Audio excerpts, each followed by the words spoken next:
de la práctica clínica. Vamos a ver la presentación.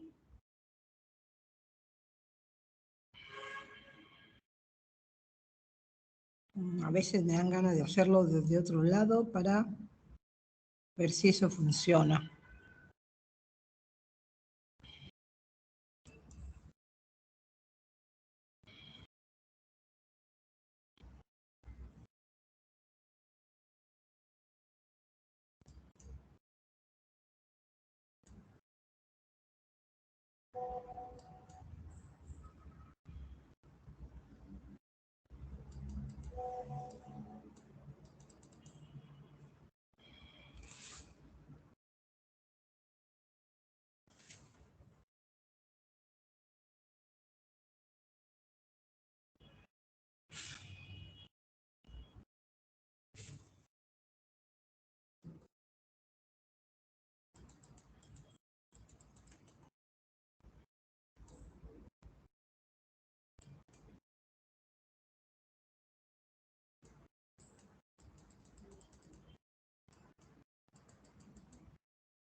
Muy bien. Entonces ahora hablaremos de unos tipos de leucemia que son realmente más satisfactorios desde el punto de vista profesional, clínico, humano, como le quieran llamar, puesto que estos pacientes la pasan mejor que los anteriores que hemos visto en la clase pasada, donde los pacientes tenían una pobre sobrevida, a veces esperanza de vida cero, como les mencioné en los casos de las promielocíticas agudas que debutaban con un problema hemorragíparo masivo, principalmente a nivel del sistema nervioso central. Ahí no había nada que hacer. En cambio, vamos a ver esta otra variedad de leucemias que igualmente son clonales, vienen de la célula madre, pero tienen otro mecanismo por el cual su sintomatología es más tranquila, por así decirlo, y además más larga, indolente, por eso se llama crónica. Entonces, la leucemia amiloide crónica es el 15% de todas las leucemias en los adultos.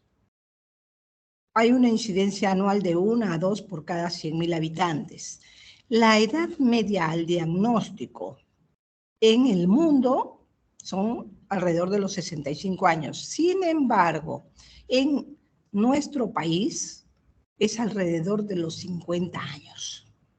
O sea que debutan más jóvenes y con ligero predominio en el sexo masculino. Entonces, vale decir que esta enfermedad le puede dar a niños de 1 año de edad como a personas de 100 años. Obviamente, conforme avanza la edad, tiene más posibilidades de presentar todas las patologías que existen en realidad. Las personas mayores pueden estar más susceptibles a neoplasias, infecciones, inmunes, todo tipo de enfermedades con mayor frecuencia que la gente joven. Es parte del proceso del envejecimiento. Entonces, incluso se considera que esta proliferación clonal es más primitiva, ¿no? O sea, un nivel evolutivo de la célula madre más primitivo que el de las leucemias agudas. En el caso de leucemia amiloide crónica es parte de las neoplasias mieloproliferativas crónicas, pero con un mecanismo diferente. Este está asociado con la translocación entre el cromosoma 9 y el 22. Es decir, que hay un intercambio de información del cromosoma 9 al 22. y del 22 al 9, pero es una información que no tiene una secuencia, por lo tanto, da una nueva información. Y esta nueva información es lo que se llama el gen BCR del cromosoma 22 y el gen ABL del cromosoma 9. ¿No? Entonces, todo este conjunto se le conoce como cromosoma Filadelfia. Para la clínica, puede que el paciente sea asintomático, ¿no? Y que en un examen de rutina se descubra. Ese asintomático también puede ser que son síntomas mínimos, que el paciente no los asocia con una enfermedad grave, como que, por ejemplo, no tengas mucha actividad, que tengas un poquito de astenia, que de vez en cuando te duela el cuerpo o que duela un poco la columna o que tenga un peso en el hipocondrio izquierdo. Cuando las personas son delgadas, tienden a tocarse donde les duele y pueden ver o sentir que tienen un aumento de volumen que corresponde al vaso, que generalmente está incrementado en esta patología. Las personas que son más gorditas, pues no se lo pueden tocar, ¿no? Y algunos pueden tener algunos síntomas B, como por ejemplo diaforesis nocturna, baja de peso, ¿no? Baja de apetito.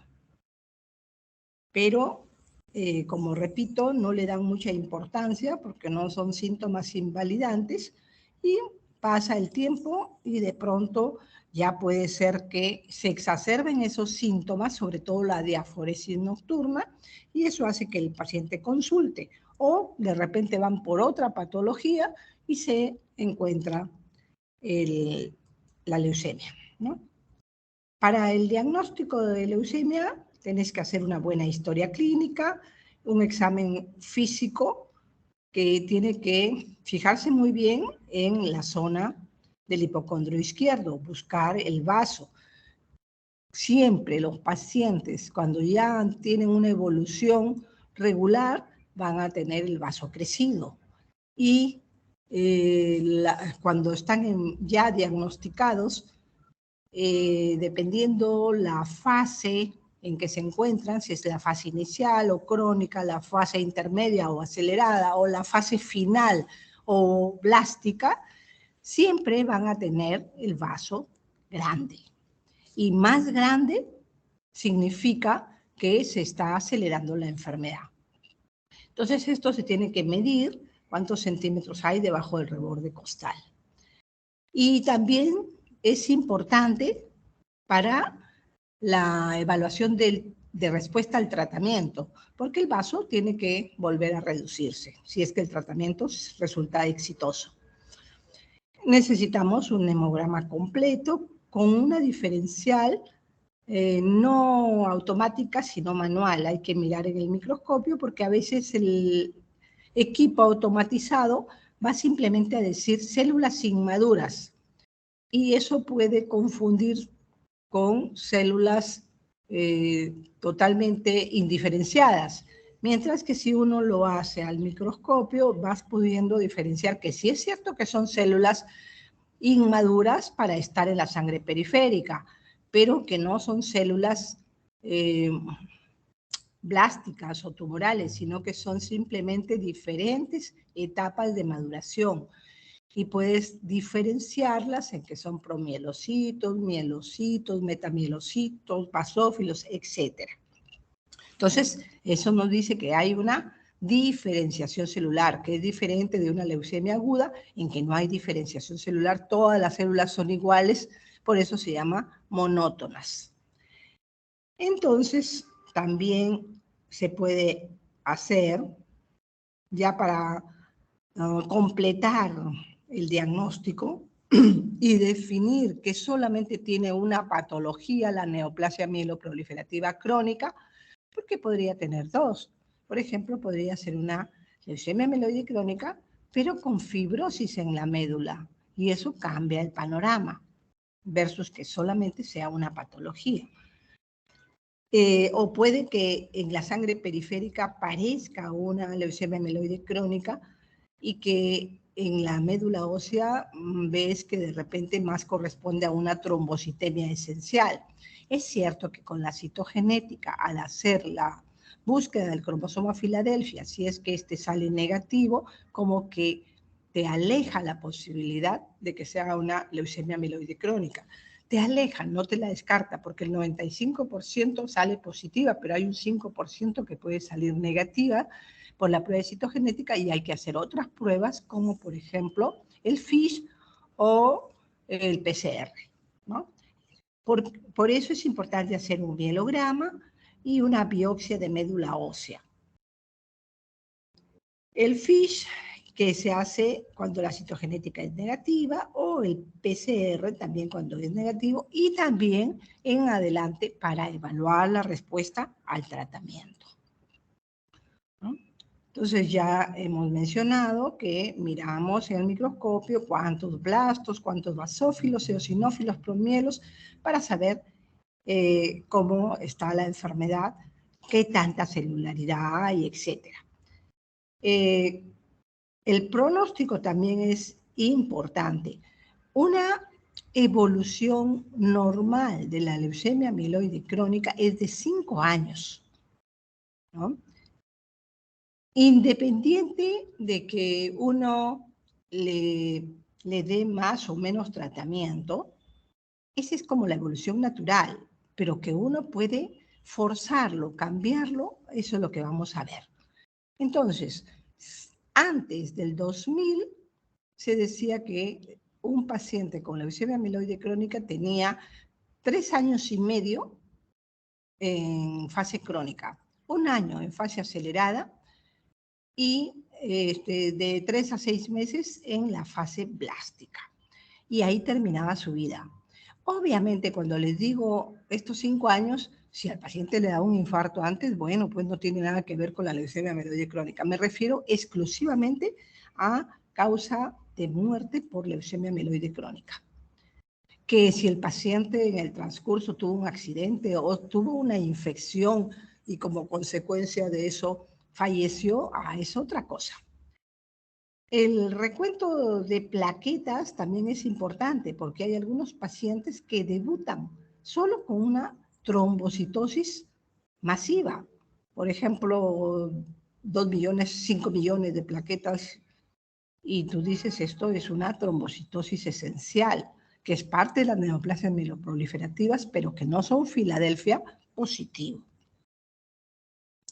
Entonces, hay unas escalas para ver qué pronóstico puede tener el paciente desde el inicio.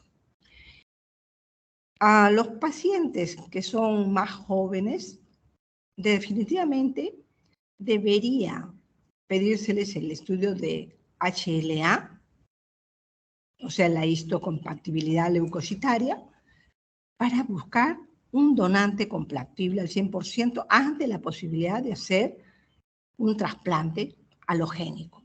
Halogénico significa de otra persona. Autólogo significa de la misma persona.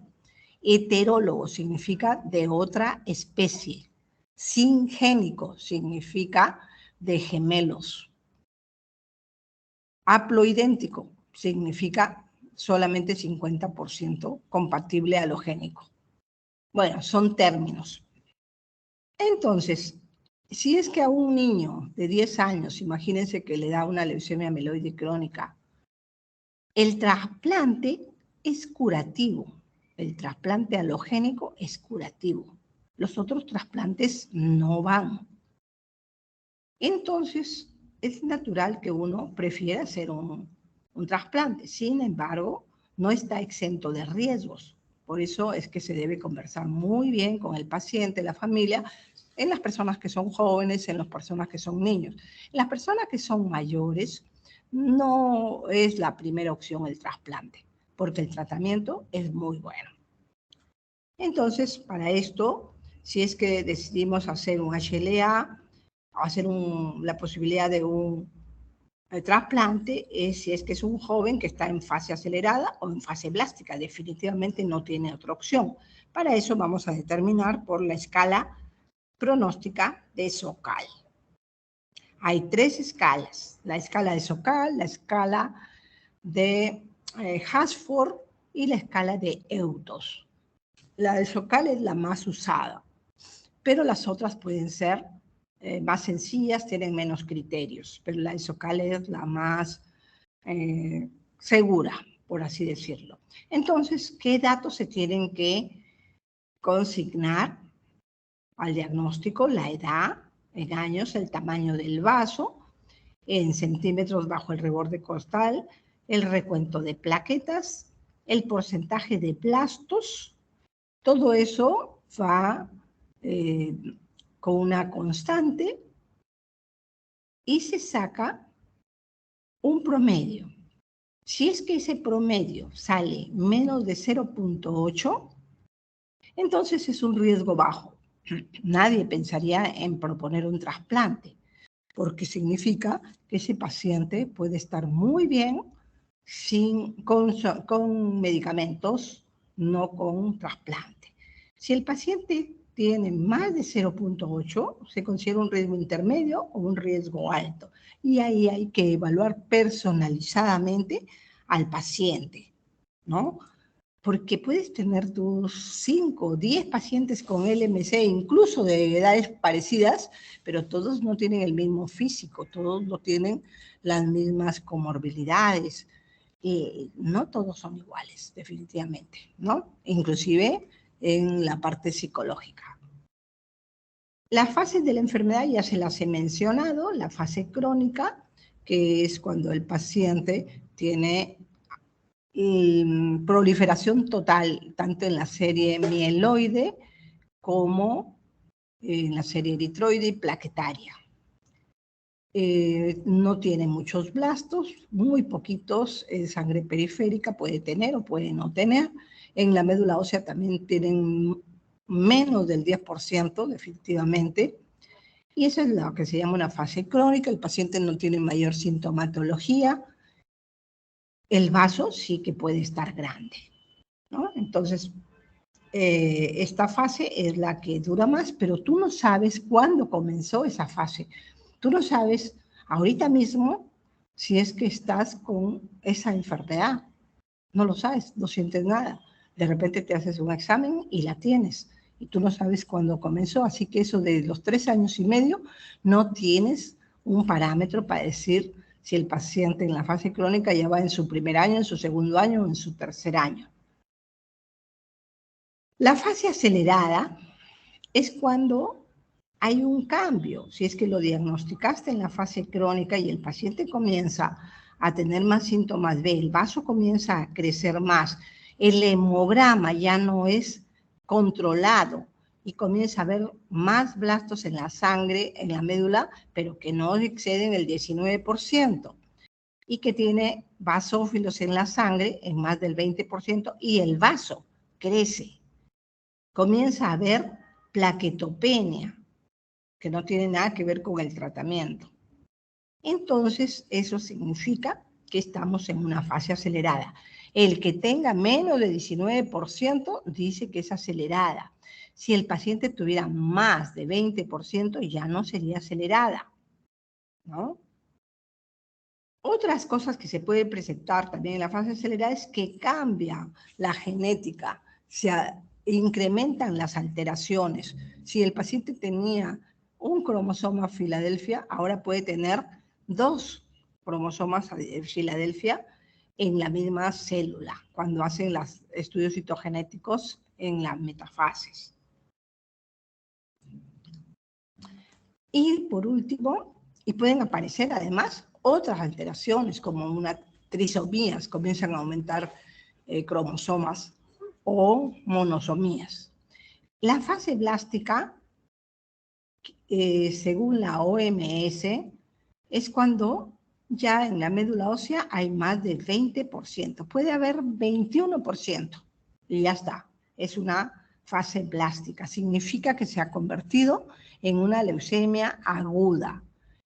Las leucemias mieloide crónicas se pueden convertir en leucemia mieloide aguda en el 65% de los casos. Pero hay un 30-35% de los casos que se convierten en leucemia linfoblástica aguda. Entonces, obviamente, la linfoblástica es un poquitito menos agresiva que la mieloblástica transformada. Las dos son terribles porque son una transformación de una enfermedad crónica versus el que sea una leucemia aguda de novo.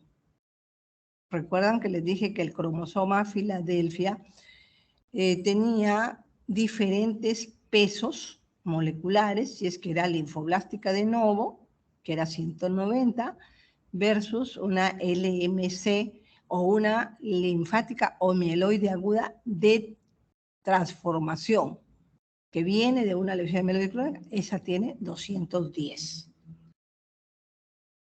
También puede haber blastos extramedulares en otros sitios que no son el vaso, que puede ser en el hígado, puede ser en el riñón, puede ser incluso en ovarios, mama, etcétera, en otros sitios. Y en la biopsia se pueden ver acúmulos de blastos inclusive. Ya tenemos el panorama, ¿no es cierto?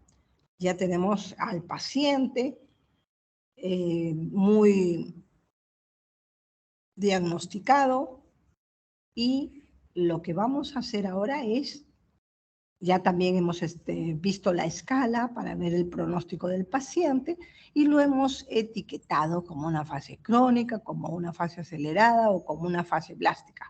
Y eso nos determina el tratamiento que va a seguir. Si es que el paciente es nuevo, con un diagnóstico en fase crónica, debe recibir una primera línea de tratamiento con un inhibidor de tirosina quinasa, porque la tirosina quinasa es la enzima responsable de esa alteración genética. Entonces, se inhibe esa enzima y todo lo demás va a transcurrir normal. Entonces, mientras se reciba este tratamiento, va a haber una respuesta citogenética completa.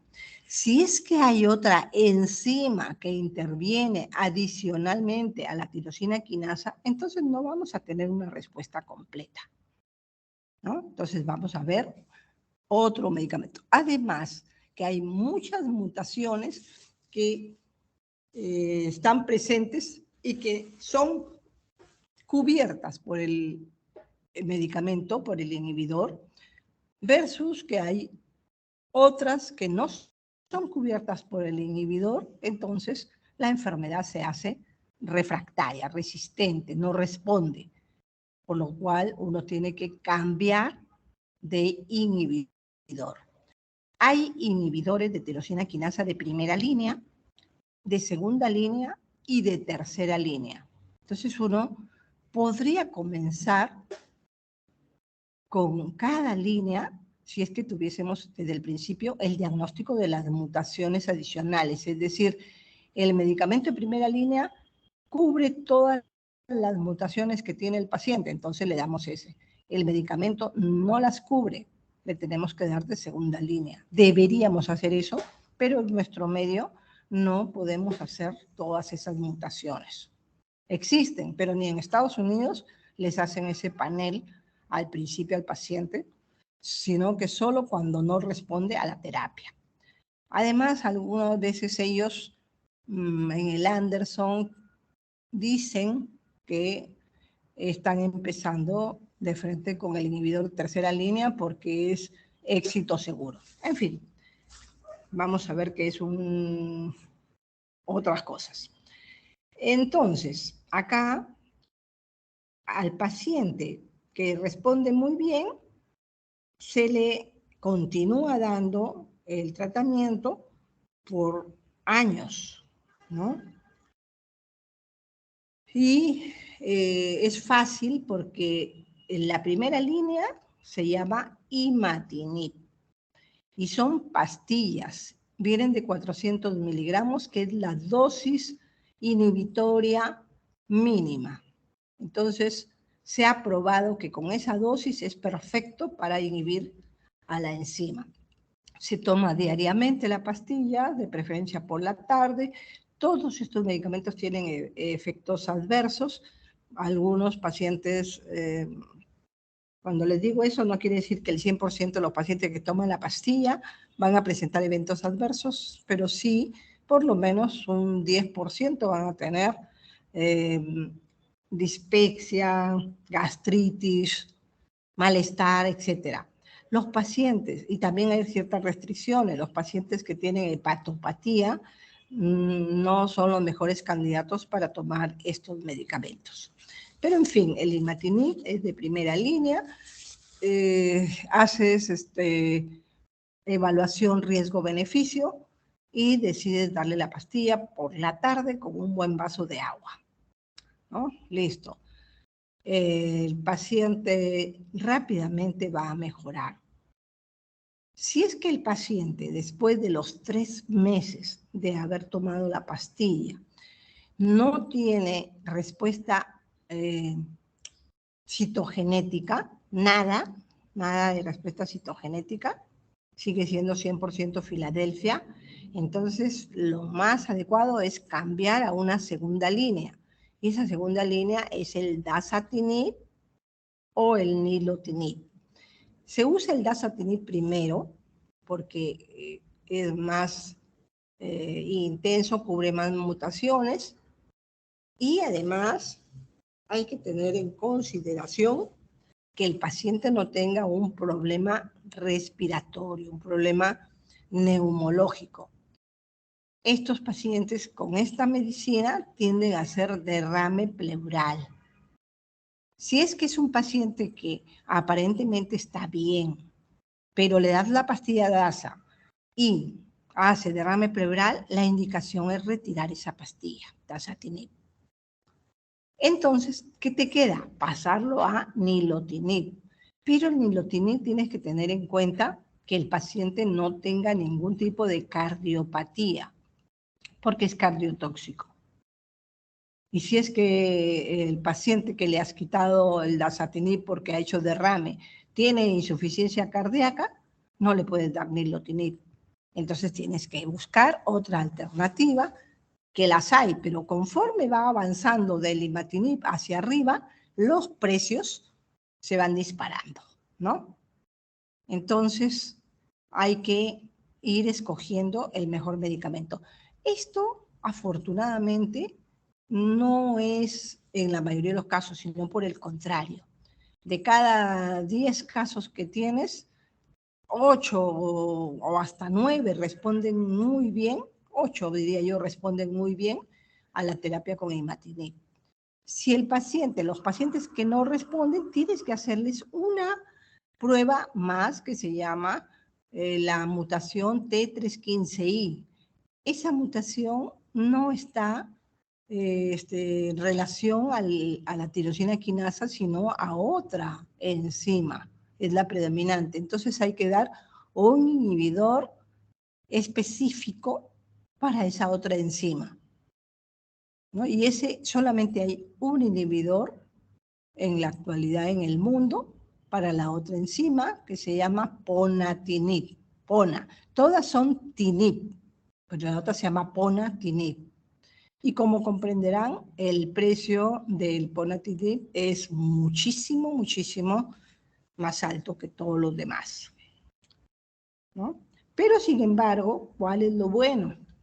Que se logra unas respuestas moleculares profundas, haces los estudios de PCR y te sale totalmente negativo el gen. No hay mutación, no se detecta, entonces esos pacientes van a seguir recibiendo su medicina hasta al principio, cuando recién salió esta medicina, a finales de los 90, con los estudios clínicos y ya de uso regular a partir del 2000 se dijo de que era de por vida. Sin embargo, después se ha visto que pacientes que han perdido la adherencia, ¿no? Se han aburrido, en una palabra, de seguir con la medicación, la han descontinuado y los médicos que los atendían pues simplemente los han ido evaluando y han visto de que la enfermedad no regresaba el control, la mutación en meses y luego en el año no regresaba en la mayoría de los casos. En algunos casos que sí regresaba la enfermedad, lo tenía que volver a asumir el paciente o de lo contrario tenía que evaluarse la posibilidad de un trasplante. Entonces se hizo un seguimiento y se publicaron resultados a 10 años y dijeron pacientes que han tomado la medicación 10 años y que siempre han estado bien, con una respuesta adecuada, sin la presencia del cromosoma, lo vamos a descontinuar. Y lo único que hay que hacer es tener controles seguidos para la expectativa de que si la enfermedad regresa, reiniciar la terapia. Bueno, eso es lo que se ha hecho, ¿no? Ya se ha hecho y entonces luego los estudios en Estados Unidos ya no lo hicieron a 10 años, sino que redujeron a 8 años y luego a 6 años. Entonces ahora ellos están recomendando que a los 6 años de haber tenido una muy buena evolución, se puede descontinuar el tratamiento. Obviamente, si el paciente no desea hacerlo, pues no lo hace y puede continuar hasta los 10 años. Nosotros acá lo estamos haciendo a los 10 años y hacemos el seguimiento por PCR. También antes de que salieran los medicamentos de segunda y tercera generación, se pensó de que los pacientes que eran resistentes, darles 600 o darles 800 de imatinib. Pero lo único que se logró fue mayor toxicidad y nada de efectividad.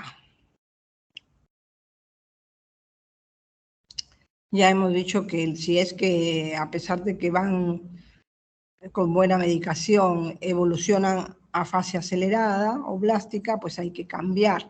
Cuando está en la fase blástica, el paciente debe recibir quimioterapia combinada con IMA o dasatinib, cualquiera de los dos. La disponibilidad depende un poco de los institutos de tecnología. Nuestro instituto de tecnología no aprueba el dasatinib en primera línea, así que solamente a los pacientes les damos quimioterapia, el esquema que corresponda, según si es que es de estirpe mieloide o de estirpe linfoblástico, y se suma con el imatinib. Y ahí obviamente los pacientes también, si es que son jóvenes, deberían ir a un trasplante. Y si es que son mayores, deberían continuar con el inhibidor de por vida, ¿no? Y esperar a ver si es que sucede algún evento que haga cambiar la medicación y que de repente podríamos dar azacitidina, que es un medicamento para los pacientes que están en leucemia, pero que tiene un efecto paliativo.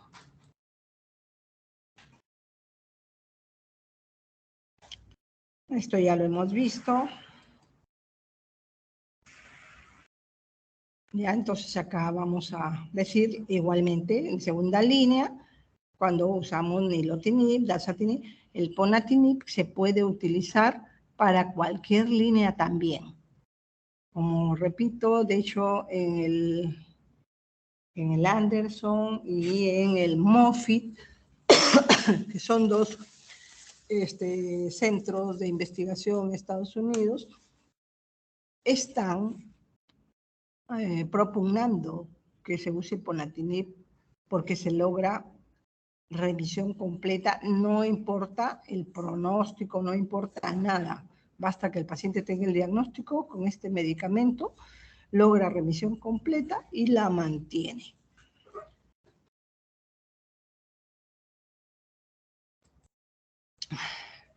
Los inhibidores pueden tener toxicidades diferentes, como ya les había mencionado. Entonces, eso se va haciendo ajustes.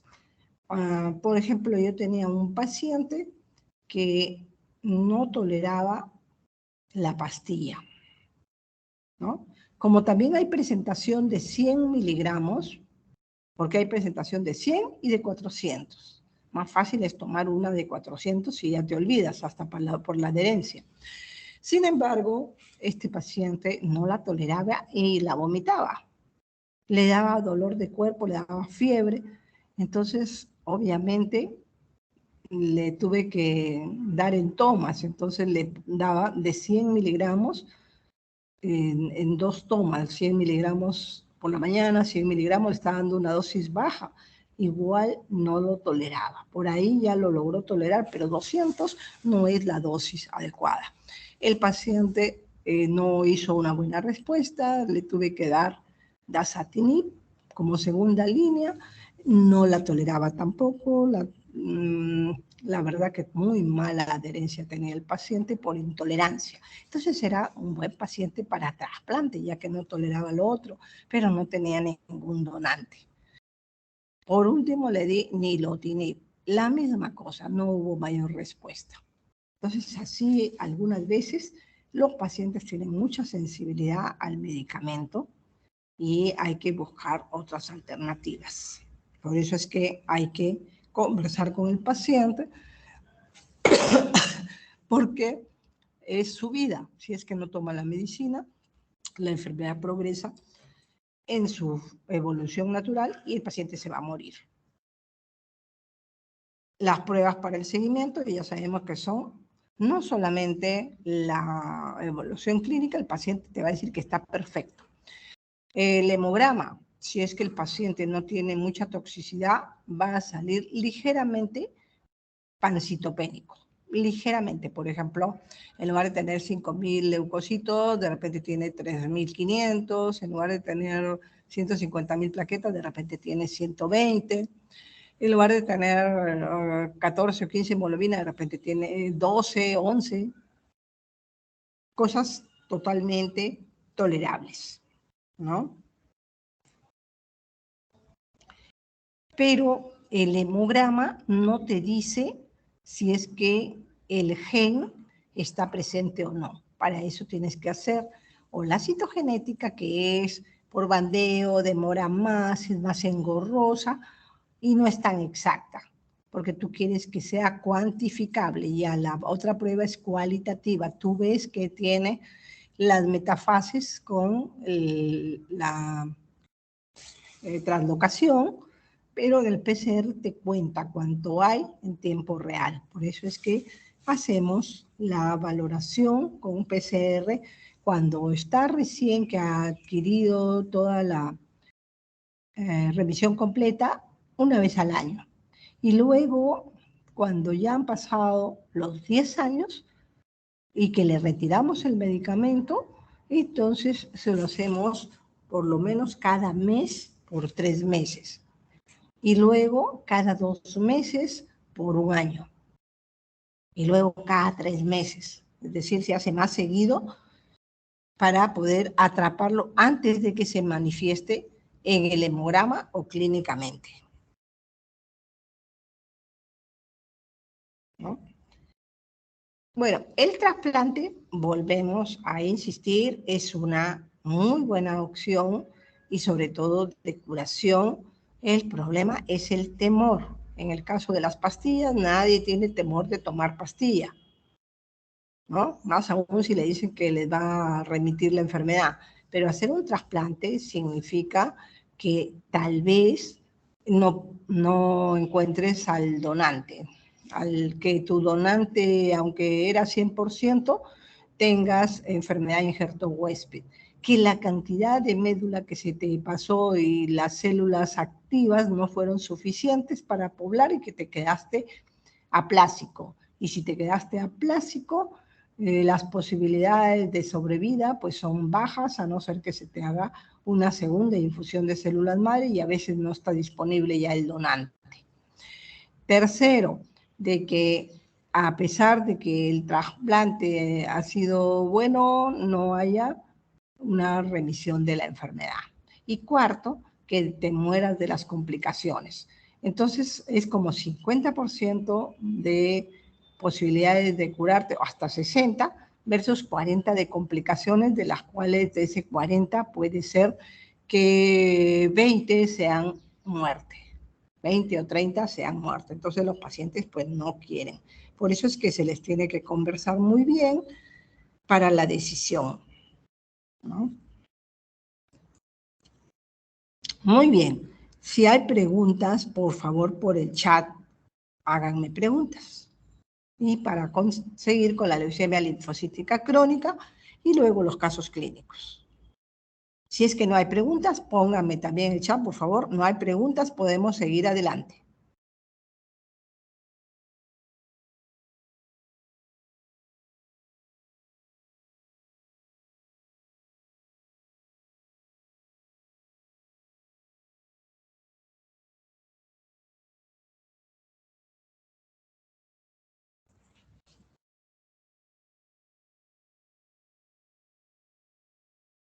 ¿Todo está claro de la leucemia mieloide crónica?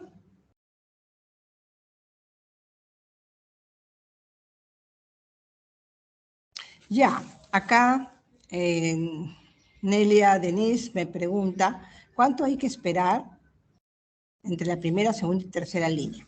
Ok, la primera línea se supone que al tercer mes vas a tener una respuesta parcial. Si es que tienes una respuesta parcial, está perfecto. Te vas a esperar hasta los 6 meses, vas a continuar.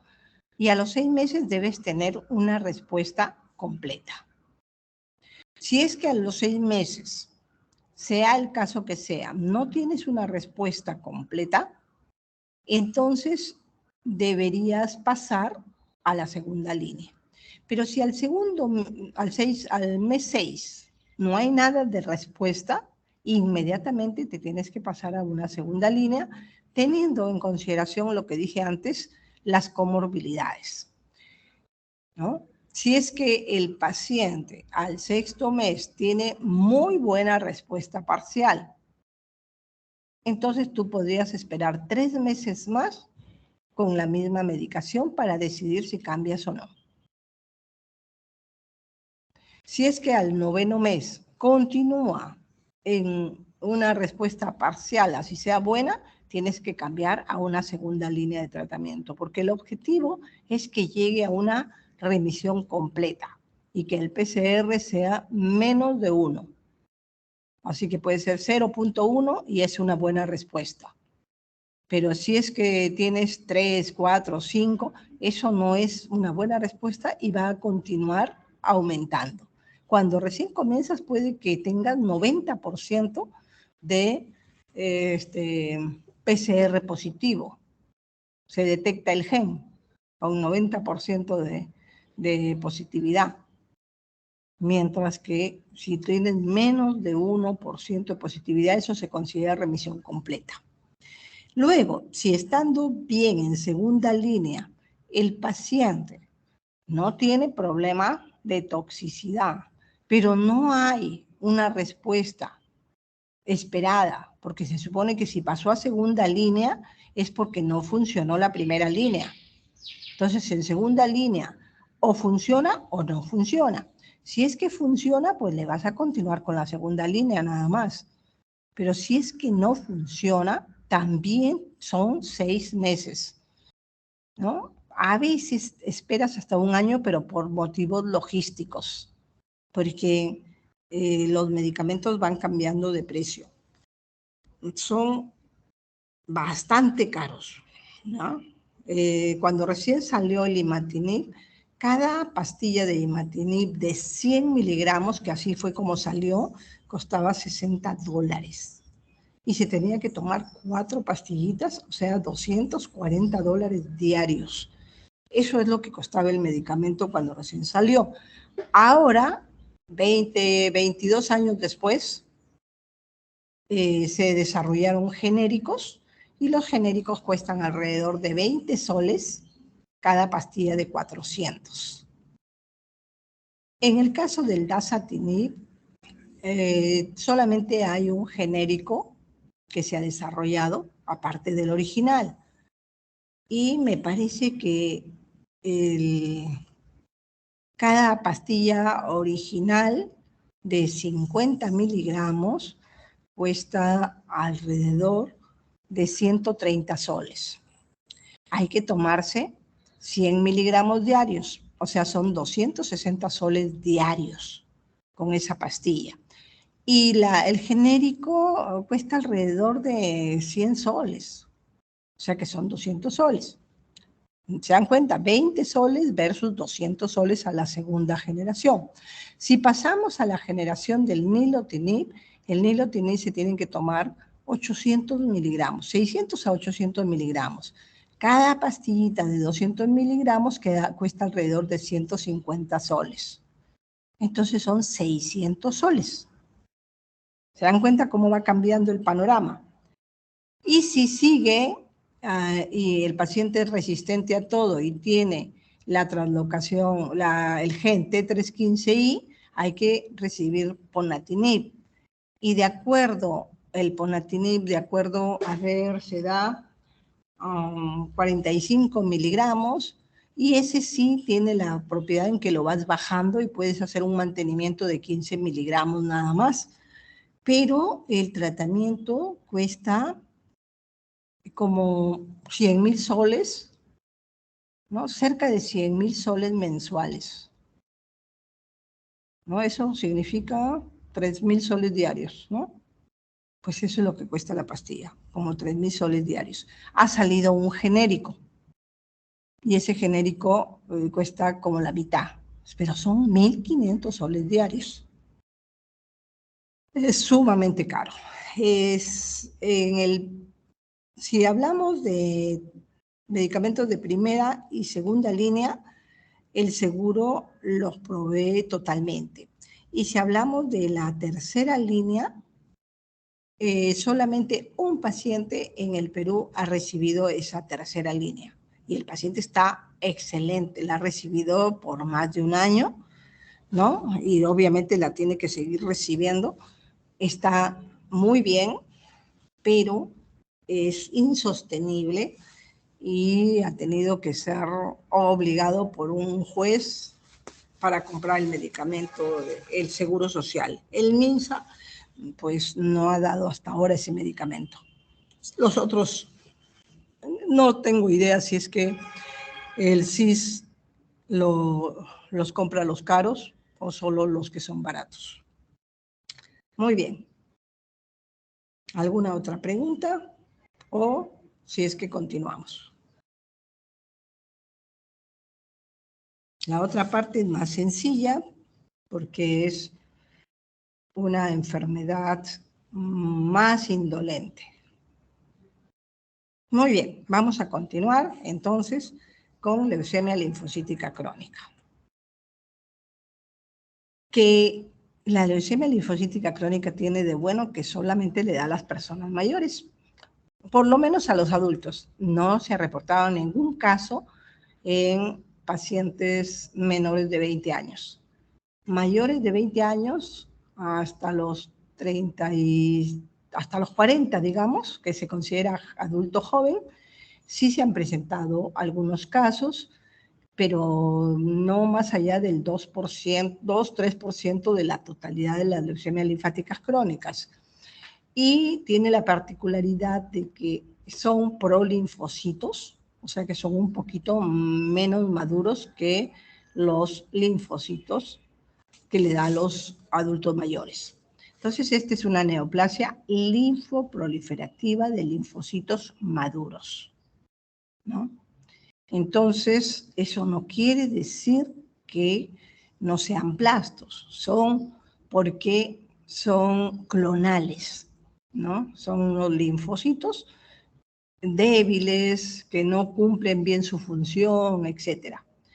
Entonces, esto es una enfermedad indolente, de larga evolución, y que puede pasar totalmente desapercibida. Puede una persona tener esta enfermedad y no tiene mayores síntomas. Recién cuando tiene síntomas es cuando se va a diagnosticar. Y los síntomas son principalmente síntomas B, que ustedes ya saben, que son la diaforesis, la nocturna preferiblemente, la baja de apetito, la pérdida de peso, la fiebre, sin ningún motivo, ¿no? Entonces, a estos pacientes se les encuentra de casualidad cuando se hacen un hemograma y la cifra de linfocitos en el hemograma es mayor a 6.000 y que no tiene que ver con ningún proceso viral con otra causa, ¿no? Porque si es que es otra causa, si es que está un paciente resfriado o con mononucleosis infecciosa o algo, eso ya no es normal, pues el paciente está enfermo y tiene reactividad viral. Se va a originar de una célula clonal en la médula ósea y como son linfocitos pequeños, maduros, no va a hacer una proliferación importante que inhiba la proliferación de las plaquetas o de los glóbulos rojos principalmente. De los leucocitos en general va a haber proliferación a predominio de los linfocitos, ¿no? Entonces, estos también salen de la médula ósea, estos linfocitos clonales, y pueden infiltrar los ganglios, el vaso, el hígado, el riñón, otros órganos del retículo endotelio.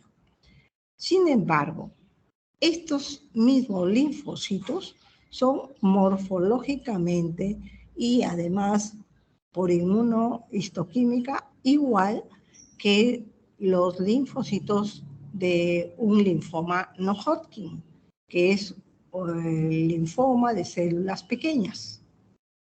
Entonces se piensa que es la misma entidad, solamente que tiene un inicio diferente y que la leucemia, denominada leucemia linfática crónica, es porque se origina en la médula ósea y de ahí se disemina a otros sitios.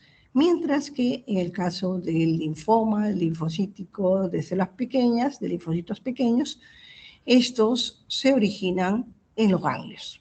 Y de ahí pueden, como es indolente, pueden invadir otros órganos, inclusive la médula ósea.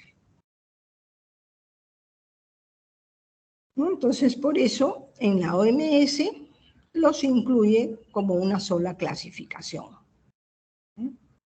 Entonces, tal cual el linfoma puede comenzar en el ganglio o puede comenzar en el tubo gastrointestinal, en otro donde haya tejido linfoide. ¿Cuántos tipos de leucemia linfocítica crónica hay? El 95% tienen un componente de linfocitos B y un 5% de linfocitos T o NK. Acuérdense que en la leucemia linfoblástica aguda también el 85% son de linfocitos B y un 15% son de linfocitos T o NK.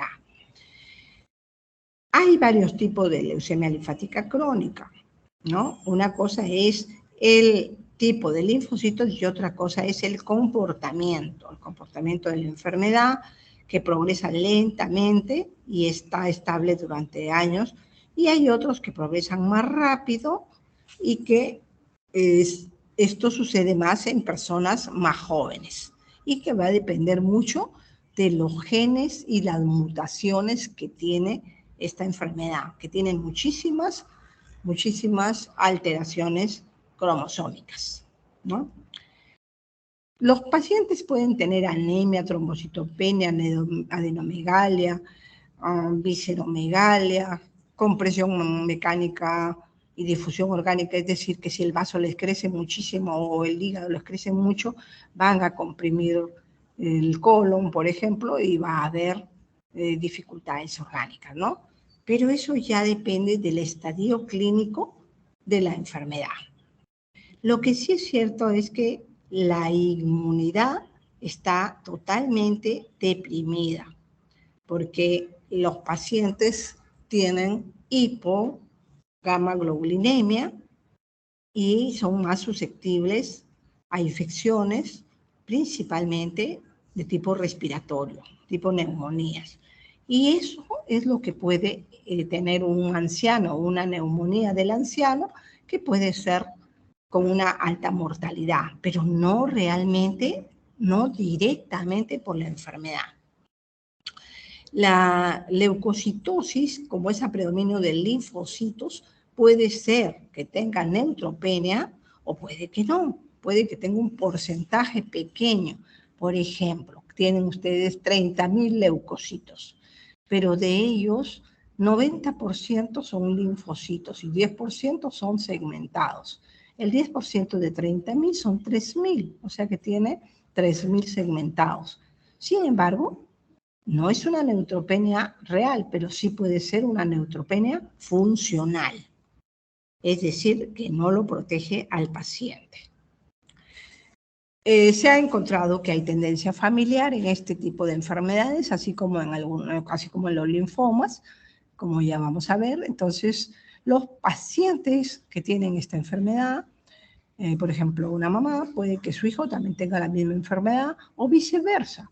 Puede ser que dos hermanos tengan la misma enfermedad.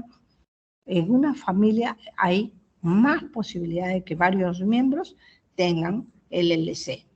Y además vemos que las posibilidades de que conforme avanza la edad, las posibilidades de tener esta patología es mucho más alta, ¿no?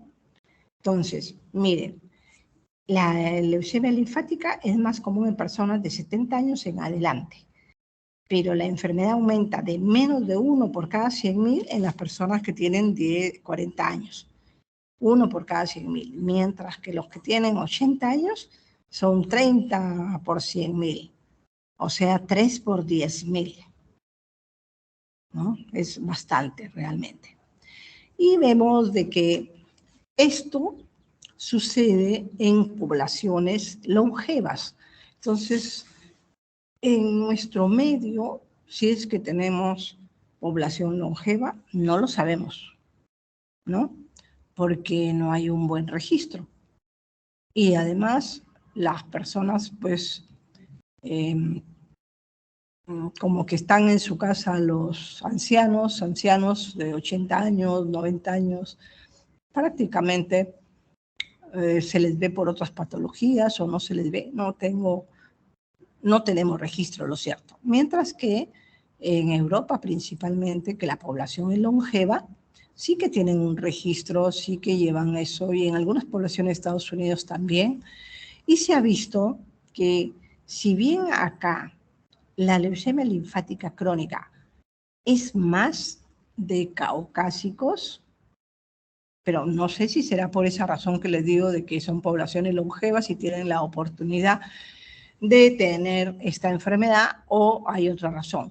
Lo cierto es que acá en nuestro medio la leucemia linfática crónica es poquísima, no constituye ningún riesgo, mientras que en Inglaterra, por ejemplo, el 30% de todas sus leucemias son leucemia linfática crónica. Acá podríamos decir que el 5% de todas nuestras leucemias, si es que no es menos, son leucemia linfática crónica. ¿Se dan cuenta la diferencia? Igualmente en España, en Italia, que son poblaciones bastante longevas. Y eso es bueno para ellos, porque ya hemos dicho que es una enfermedad indolente, que vive mucho y que no reporta tanto gasto al sistema de salud como las leucemias agudas. En nuestro país, las leucemias, si bien es cierto, no son numerosas, porque ya les he dicho de que no van más allá de 600, 700 casos por año que se diagnostican, no sabemos si habrán muchas subdiagnosticadas y que simplemente el paciente muere sin un diagnóstico preciso, pero lo cierto es que es un gran problema de salud porque se lleva un presupuesto muy importante. De hecho, en el Hospital Almenara, nuestro piso tiene 21 camas, 10 pediátricas y 11 de adultos. Y aún así es insuficiente y solo hospitalizamos pacientes con neoplasias hematológicas. A todos los demás pacientes hemofílicos, anemias hemolíticas, púrpuras trombocitopénicas y todo, las hospitalizamos de emergencia y una vez que las estabilizamos, las manejamos ambulatoriamente. Mientras que a estos pacientes, como tienen que recibir sus protocolos de quimioterapia, en las primeras etapas van a ser hospitalizados, solamente en las etapas de mantenimiento van a ser ambulatorios. Por lo tanto, el gasto de estos pacientes es muy alto. Entonces, ¿a dónde quiero llegar? A que una leucemia linfática crónica prácticamente no necesita más que un manejo ambulatorio. Y si tienen el 30% de estos manejos ambulatorios, su 70% restante es el que les puede dar algún tipo de problema. Y eso significa menos gasto en la salud pública, ¿no? En esos sitios. Muy bien. ¿Qué síntomas tiene? Hemos dicho, son asintomáticos. Y conforme avanza el tiempo, puede tener los síntomas B. Y con los síntomas B, puede ser que vaya al médico y lo mínimo que se le hace es un examen, hemograma, y se descubre ahí que tienen los linfocitos. Número 1. Número 2, que el paciente tenga no solamente síntomas, sino signos. Por ejemplo, que los ganglios estén incrementados de tamaño y que el paciente se vea los ganglios en el cuello principalmente. Tercero, que el paciente se toque el vaso y que el vaso esté crecido también. Entonces, todas esas posibilidades versus que haya un examen de rutina y que el médico le encuentre los ganglios, el vaso crecido, el paciente adelgazado y que le haga un hemograma y que también encuentre una linfocitosis que no tenga una explicación, y por eso hay que considerar el diagnóstico del LLC. Algunos dicen que más de 6.000 linfocitos, otros dicen que más de 5.000 linfocitos para ya sospechar y hacer los estudios diagnósticos, ¿no?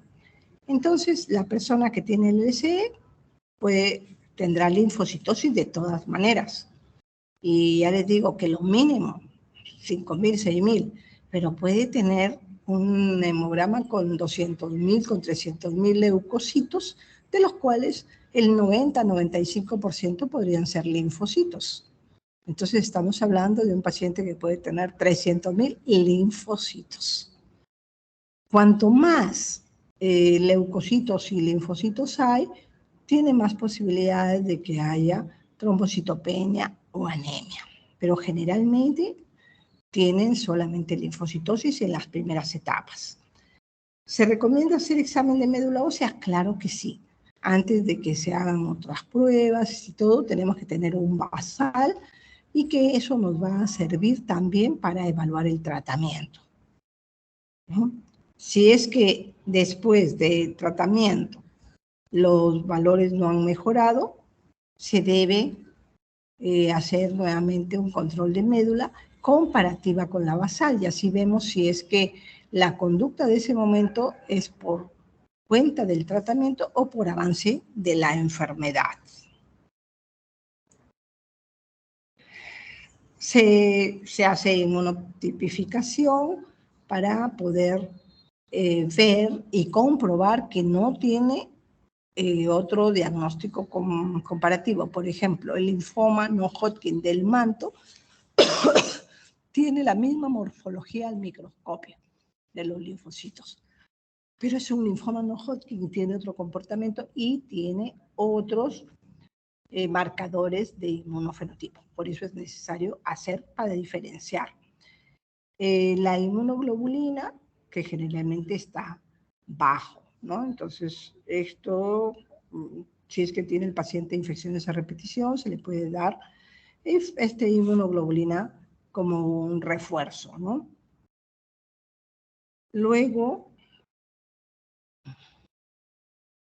hay diferentes escalas para hacer el estadiaje, para ver qué estadio clínico está. La escala de Ray y Binet son las más conocidas, también está la escala de la OMS. Entonces se dice, si es que solamente tienes linfocitosis en la sangre periférica y en la médula ósea, no tiene un puntaje y por lo tanto es un riesgo bajo. Si el paciente, además de tener la linfocitosis, tiene adenomegalia, esplenomegalia o hepatomegalia o cualquiera de los tres o los tres, más la linfocitosis se considera un riesgo intermedio, estadio 1, 2. Y por último, tenemos el estadio 3, 4, cuando le sumamos a todo lo anterior que el paciente tenga anemia de tipo hemolítico o inmune, igualmente plaquetopenia inmune. No tiene que ser severos, basta que hayan. Y que también puede ser por infiltración, ¿no? En la médula. Entonces, eso se considera un riesgo alto, 3 o 4. Entonces, aquí voy a comenzar a comentarles de una paciente que ha ingresado el sábado, pero no es una paciente nueva, es una señora de 78 años que tiene leucemia linfática crónica desde hace por lo menos 10 años, ¿no? Y que desde el principio ha estado en un riesgo 1, riesgo 1, solamente tenía linfocitosis, pero no tenía adenomegalia, ni esplenomegalia, ni hepatomegalia. Pero sí tenía las inmunoglobulinas bajas, que como verán no son un requisito para el estadio. Sin embargo, la señora a cada momento estaba enferma de todo, gastritis, dolor, lesiones dérmicas, que no puedo pasar los alimentos, en fin, de todo se queja la señora. Y además intolerancia a los medicamentos, mala adherente, adelgazada totalmente, etc. Bueno, ahí se la ha ido pasando en la pandemia, le dio COVID y sin embargo le dio un COVID leve, no necesitó intubarse ni nada, solamente le dio fiebre, problemas respiratorio superior, no le dio neumonía a pesar de tener hipogamaglobulinemia y lo que sí la paciente ha escalado y ella tiene anemia y plaquetopenia, aunque no son severas, pero de todas maneras ya sería un estadio 4. Por ese motivo, el sábado se ha hospitalizado y ayer se le ha indicado su tratamiento, pero como es tan frágil, se le va a dar un tratamiento al 50%, ¿no? Y ya vamos a ver cuál es el resultado, porque la tenemos que ir evaluando cada día, generalmente son 4 días de tratamiento, 3 o 4 días de tratamiento, en este caso le vamos a dar 2 días con dosis reducidas y vamos a ver cómo lo tolera. No se le ha encontrado mayores cambios, pero con nuestros métodos a veces no se puede detectar estos cambios cromosómicos que hay en el 80% de los pacientes. Imagínense, todos, ya sea unas alteraciones pequeñas de bajo riesgo o varias de alto riesgo, etcétera, pero casi no tenemos métodos para detectarlas. De hecho, como no son de alto riesgo, ya las pasamos por alto. Pero miren que 80% es un montón, ¿no? ¿Cuáles son las más comunes? Las deleciones de los brazos largos de los cromosomas, desde el 11 hasta el 17. ¿No? Entonces, miren, las del 13 son las más comunes. Pero no tiene una asociación con riesgo desfavorable. Las trisomías del 12, ¿no? Pero solamente si tú juntas que tienes alteraciones en el 13 y alteraciones con el 12, entonces podrías decir que tiene algún significado. El 20% puede tener anomalías en el 11%, ¿no? Son generalmente personas más jóvenes y que tienen un poquito más de riesgo los jóvenes. Coincide con que tiene esta deficiencia, ¿no? También en el 14 puede tener un poquito más de riesgo. Entonces, si tú tienes 11 más 14, le sumas. Cuando sumas las alteraciones, aumenta el riesgo. Pero nada de esos son tan importantes como las deleciones del brazo corto del cromosoma 17. Esta sí que es la única alteración en el cromosoma que está mal, muy desfavorable, al igual que el TP53, ¿no? Que es la deleción de este gen TP53. Entonces, estas personas no responden bien a los tratamientos estándares de la LLC, ¿no? Esto casi no es importante, tampoco, pero sí las mutaciones del TP53 que tiene resistencia a los tratamientos con quimioterapia, ¿no? Y generalmente se asocia esta mutación con la deleción del 17P. Tienen mayor probabilidad de una enfermedad que progresa rápidamente, va a requerir terapia, no responde a lo tradicional y se asocia con una supervivencia menor.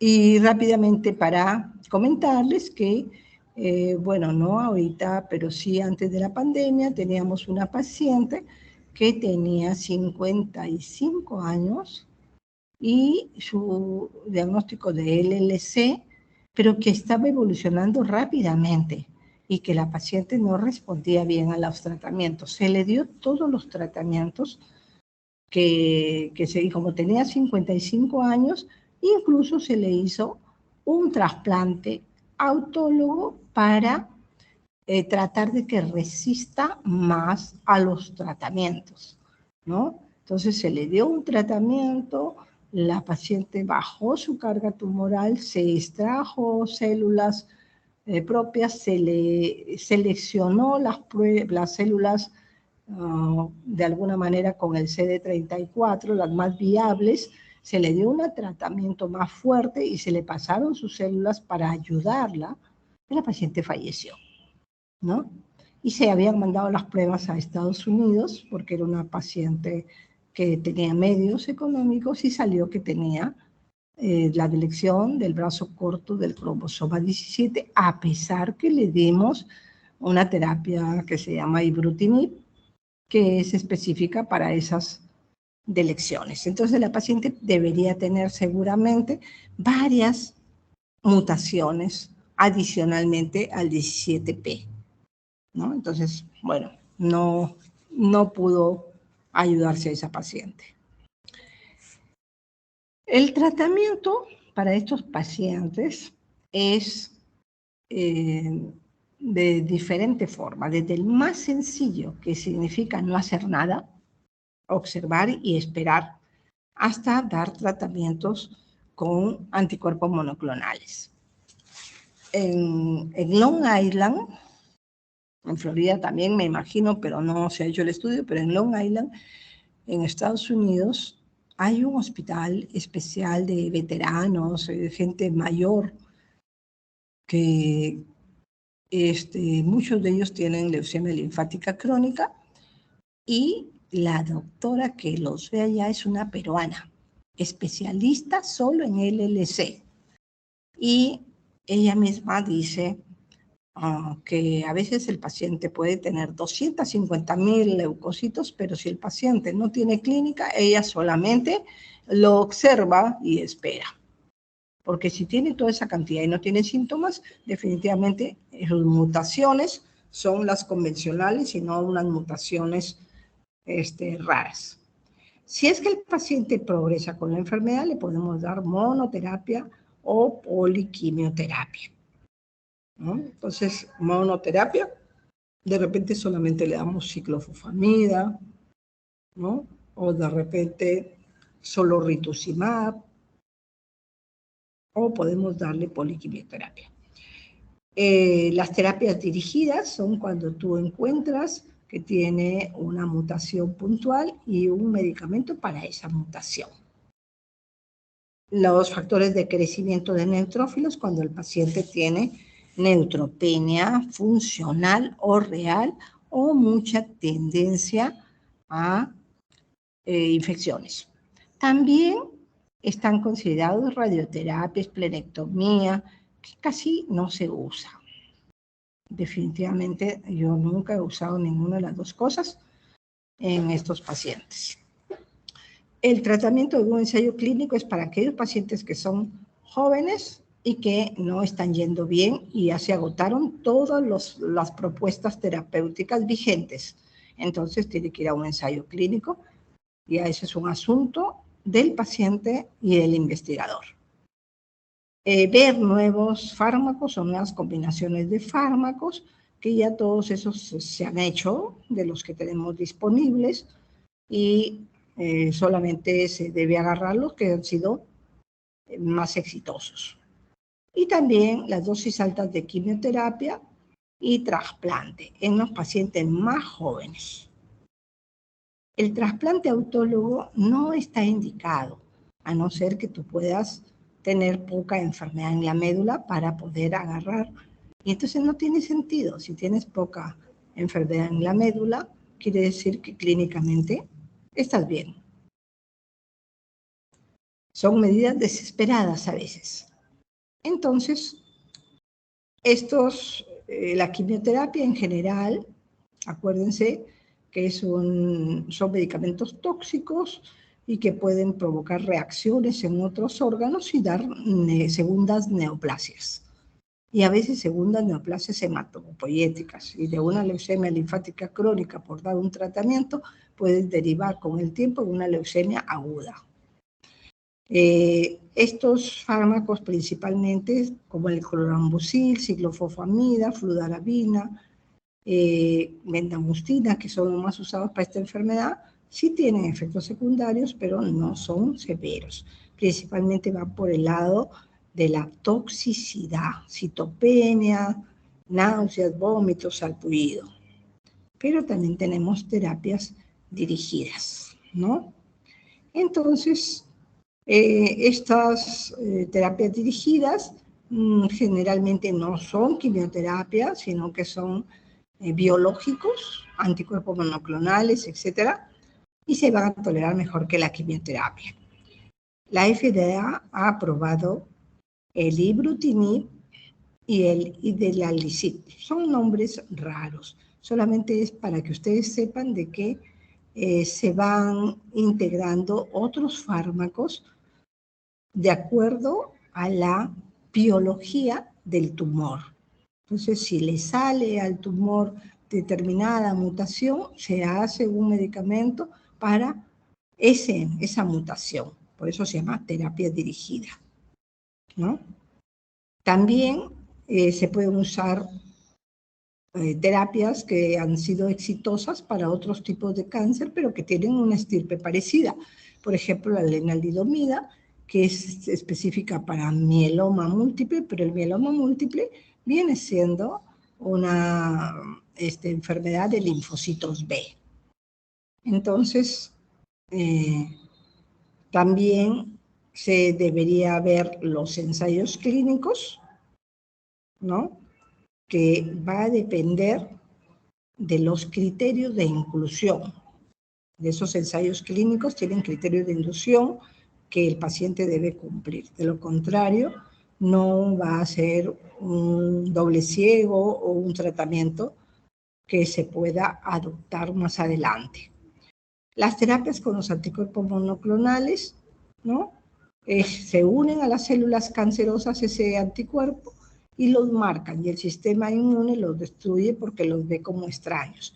Los que tienen algún isótopo radiactivo tienen una cobertura mayor, mientras que los que no lo tienen son como cada molécula se pega a una célula cancerosa y el sistema lo Entonces, es menos efectivo que cuando tiene el isótopo radiactivo que capta, por decir, 10, 12 células cada molécula, ¿no? Los anticuerpos que están aprobados, principalmente el rituximab, y que es un anti-CD20 específico para los linfocitos B, otros, ofatumumab, obinutuzumab, alemtuzumab. Entonces, todos estos anticuerpos monoclonales actúan a nivel de un marcador de la célula tumoral, y de esta manera es que la destruyen. Y los efectos secundarios que estos anticuerpos monoclonales tienen, fiebre, escalofríos, citopenias, pero nunca dan anafilaxia y además todos usan premedicación. Los factores de crecimiento de granulocitos que ya habíamos mencionado antes, la radioterapia que dijimos que es muy raro que se use o la esplenectomía, y este es el arsenal de quimioterapia de quimio, ¿eh? Hemos dicho antes que, por ejemplo, el ibrutinib, el alemtuzumab, el rituximab, todos son anticuerpos monoclonales, no son quimioterapia. Esto de acá sí son quimioterapia, excepto el último que es corticoide, ¿no? Entonces son los nombres de los medicamentos. Los pacientes que tienen menos de 70 años y que no tienen esta mutación, se pueden perfectamente usar un esquema que se llama FCR, F de fludarabina, C de ciclofosfamida y R de rituximab.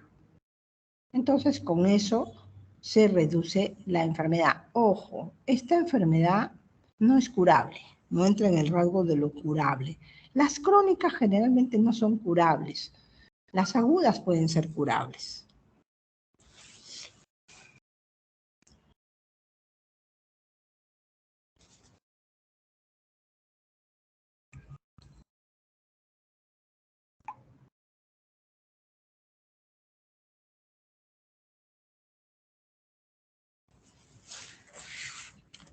A ver, los pacientes, entonces el FCR que les estaba mencionando, bueno, pues da muy buen resultado.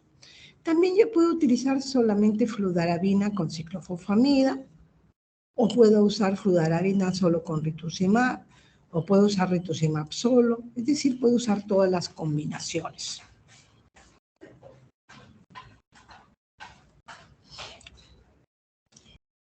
Los pacientes con la elección del 11, el FCR es muy efectivo. En los pacientes que son viejitos, la ciclofosfamida puede darle sangrado vesical si es que no están bien hidratados. Por eso, generalmente se les da la ciclofosfamida endovenosa para tener la oportunidad de hidratarlos. Si es que uno también les puede dar vía oral y en su casa, pero tú no sabes si el paciente va a seguir las indicaciones. A veces los pacientes mayores son muy tercos y hacen lo que quieren, ¿no? Uno les dice, tienes que tomarte la ciclofosfamida en la mañana y tienes que tomarte por lo menos 2 vasos de agua o de cualquier líquido. Ellos no se lo toman y después están con sangrado por la orina, ¿no? Además, si es que uno excede los quimioterápicos como la ciclofosfamida, estos son cancerígenos a largo plazo.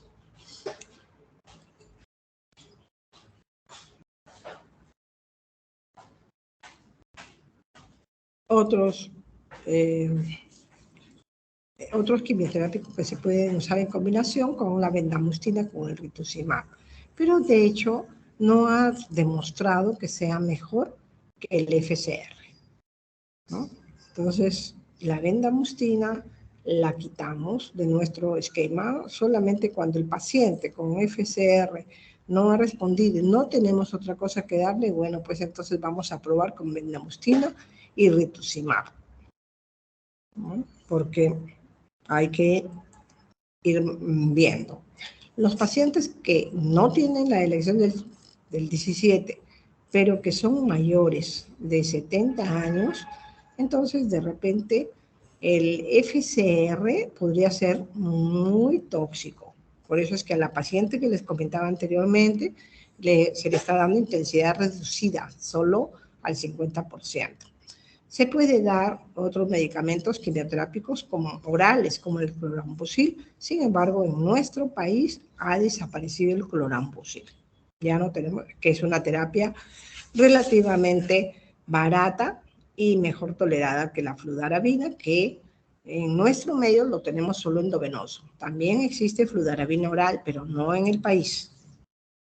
Y por eso les decía antes que la logística no siempre ayudaba, ¿no?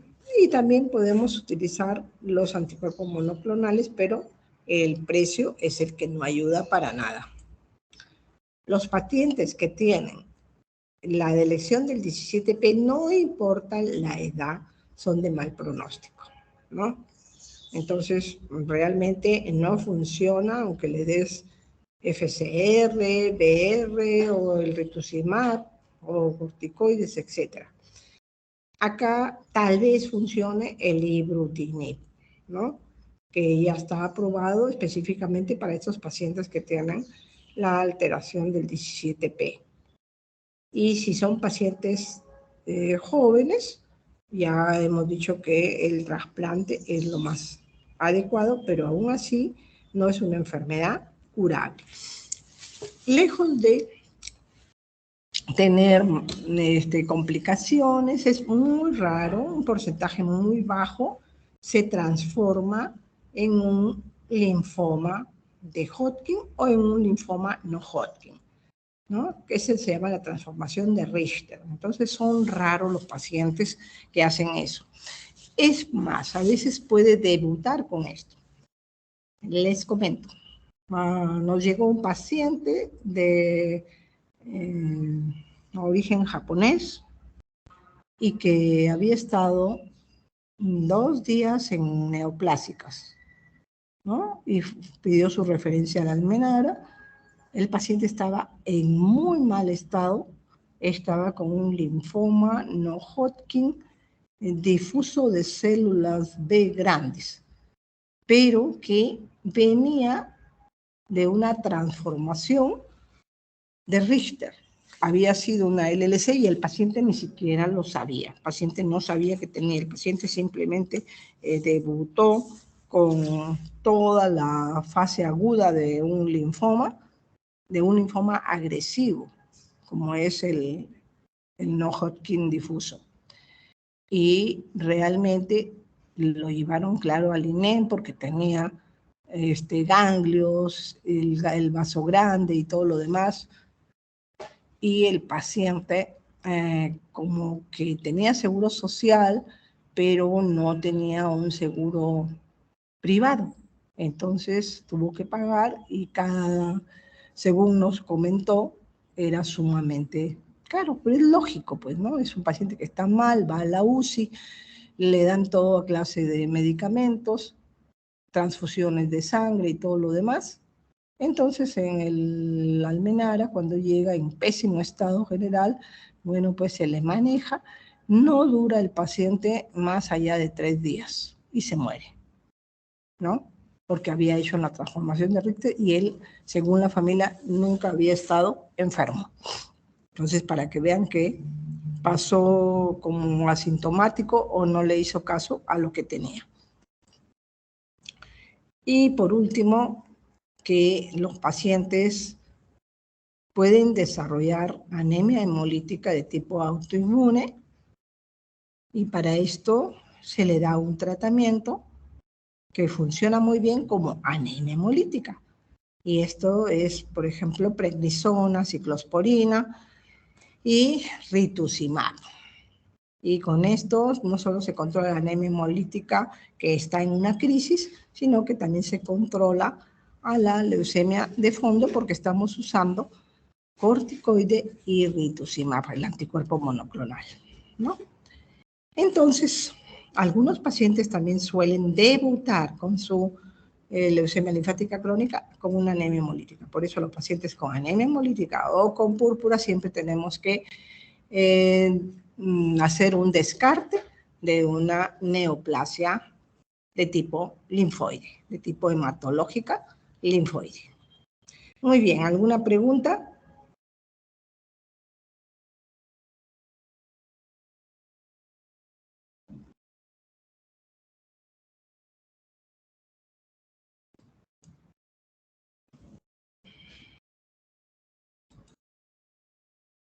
¿Alguna pregunta, chicos?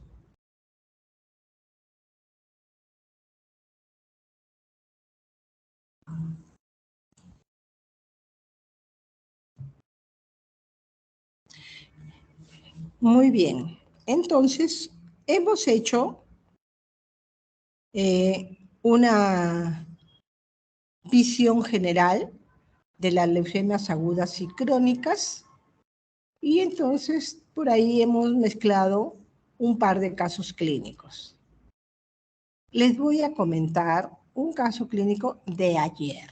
No lo he escrito, tengo varios casos escritos que de aquí los podemos revisar, pero vamos a comentar este de ayer y ustedes, por favor, quiero que todos me vayan escribiendo en el chat lo que piensan. Y no se dejen llevar por lo que piense el otro, piénsenlo ustedes mismos. Esto es un ejercicio para ver qué tanto han comprendido de la teoría. Muy bien. Entonces, este es un señor que ha llegado, les voy a dar los datos que sé de ayer. De hecho, que yo ni siquiera he visto al paciente, sino de que me han consultado por teléfono, ¿ya? Pero uno de los médicos sí lo ha ido a ver al paciente. Es un doctor, o sea, es un médico de Tacna que tiene 60 años y que ha venido a Lima por otros motivos, X, y estando acá en Lima le ha dado un infarto al miocardio. Y por ese motivo ha ido a la emergencia. Ha sido atendido por cardiología, le han hecho un cateterismo, ¿no? Y en el evento en que le hacen el cateterismo, le hacen las pruebas generales, urea, creatinina, glucosa, hemograma y todo lo demás, sale que tiene 10 de hemoglobina. Tomen nota, porque todos van a opinar. Tiene 10 de hemoglobina, 170.000 plaquetas y 346.000 leucocitos. Le han puesto, de ahí la urea, la creatinina está normal, el perfil hepático en general está bien, el paciente no tiene ningún proceso infeccioso. Le han hecho, durante el cateterismo y todo, han visto las obstrucciones en coronarias y le han puesto un stent. Pero han visto que tiene necesidad de varios stent. Le han puesto el más importante y el paciente está perfectamente bien, estable, ¿no? Entonces, está obviamente hospitalizado y ahora el plan es qué hacen los cardiólogos con el paciente y nos lo quieren pasar a nosotros, a hematología, para que sigamos con el tratamiento o el diagnóstico del hallazgo y luego ya veremos. ¿Qué opinan? ¿Qué plantearían en ese paciente? A ver, comiencen a escribir porque si no yo los voy a comenzar a llamar por su nombre.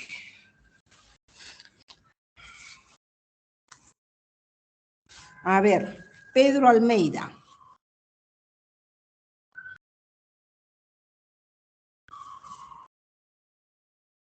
Tienen que contestar, ¿ah? Porque si no les voy a poner falta. Pedro Almeida.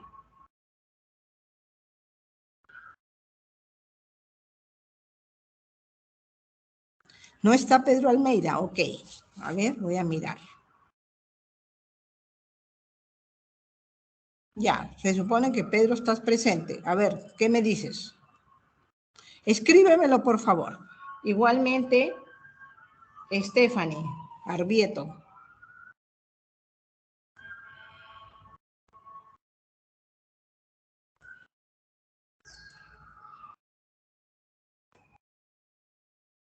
Si está, se supone que está Brian, Adriana, Avendaño, Almeida, Arbieto, Arias, Joaquín.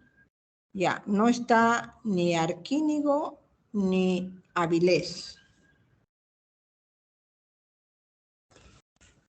Ya. Bueno, estoy esperando, ¿ah?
346.000 leucocitos. ¿Qué opinan? ¿Qué pensarían? ¿Qué preguntarían? ¿Qué les falta? ¿Qué les sobra? ¿Qué otro dato quieren? Para que vean que ustedes mismos se perjudican porque no están atentos.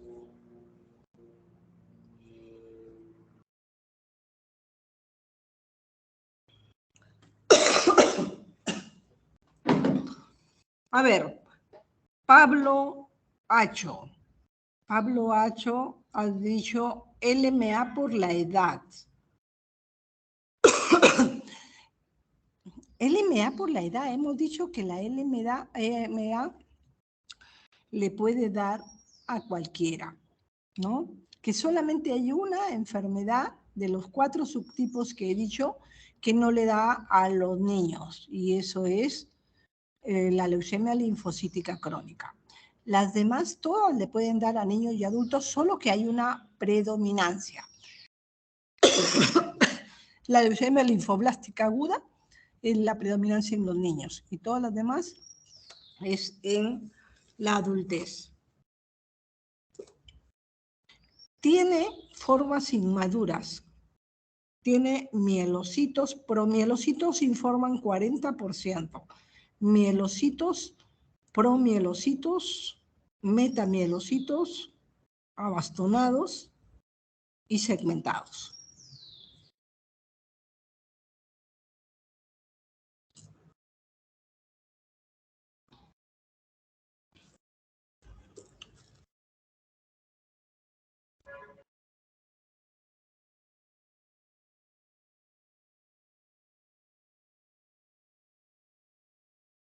Astor, Avendaño,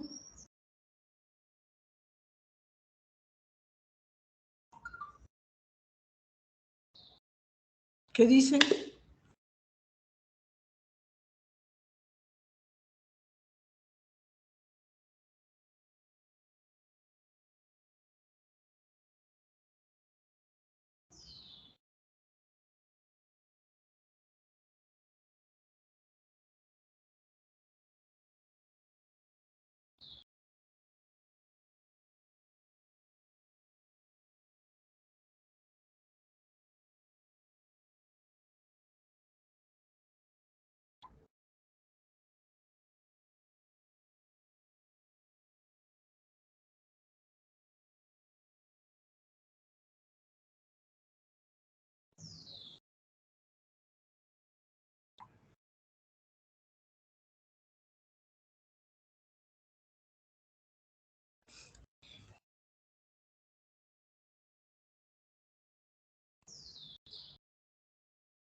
Muy bien, chicos, me apena decirles que acabamos de hacer la clase y hemos dicho que la leucemia mieloide crónica puede tener una gran leucocitosis y la hemoglobina y las plaquetas también grandes en la primera fase, en la fase crónica, y que en la fase acelerada ya puede tener un poquito de plaquetas bajas o hemoglobina baja, pero siempre los leucocitos muy altos.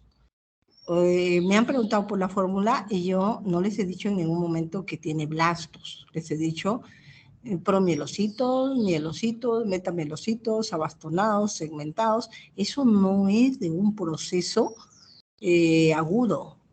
Entonces descartan lo que es agudo y pasamos a lo que es crónico. Y como la fórmula no dice linfocitos 90%, descartamos a la leucemia linfática crónica. Entonces solo nos queda la leucemia mieloide crónica. Y donde podríamos decir, en términos generales, es una neoplasia mieloproliferativa crónica y habría que ver, y ven que tiene la hemoglobina en 10, entonces no van a pensar que tiene policitemia o poliglobulia. Y vemos que tiene 170.000 plaquetas y no van a pensar que tiene trombocitemia esencial. Y ven que tiene 346.000 leucocitos, entonces es una leucemia mieloide crónica. Ahora, ese es a priori, ese es lo que parece. Tenemos que demostrarlo. Entonces, para demostrarlo, tenemos que hacer la prueba citogenética, ver si es que es un cromosoma Filadelfia, que el 95% sale positivo, y que si sale negativo, tengo que hacerle el FISH o el PCR, y voy a tener además cuánto, el gen, cuánto pesa, si es de 190 o es de 210, y lo más probable es que en este señor sea de 210. Y ya veremos en el paciente, no se le ha encontrado esplenomegalia, lo que dice que no es una enfermedad que tenga mucho tiempo, sino que es una enfermedad reciente. Así que, obviamente, lo que hay que hacer es buscar el cromosoma Filadelfia. Y de ahí bajarle la cantidad de los leucocitos que tiene con un mielosupresor y darle luego el inhibidor de tirosina quinasa, que no le va a hacer daño, ¿no?, iniciarlo. Pero ahorita no es necesario, hay que bajar esa cifra leucocitaria, más rápido se baja con mielosupresor como la hidroxiuria o hidroxicarbamida, y luego de una semana más o menos le vamos a comenzar el imatinib. Para eso ya vamos a tener el cromosoma Filadelfia, y eso no impide ni causa el infarto. Y no impide que el paciente tenga otro stent, por ejemplo, ¿no?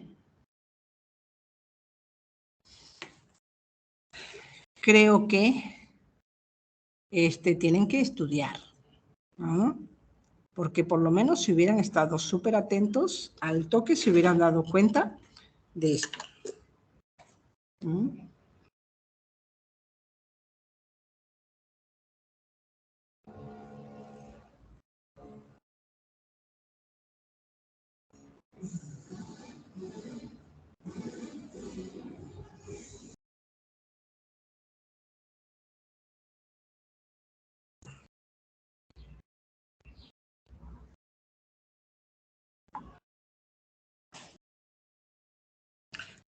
Muy bien. Vamos a ver. Ya, no quiero tampoco darles demasiada información que no puedan procesar. Vamos a ver, les voy a comentar.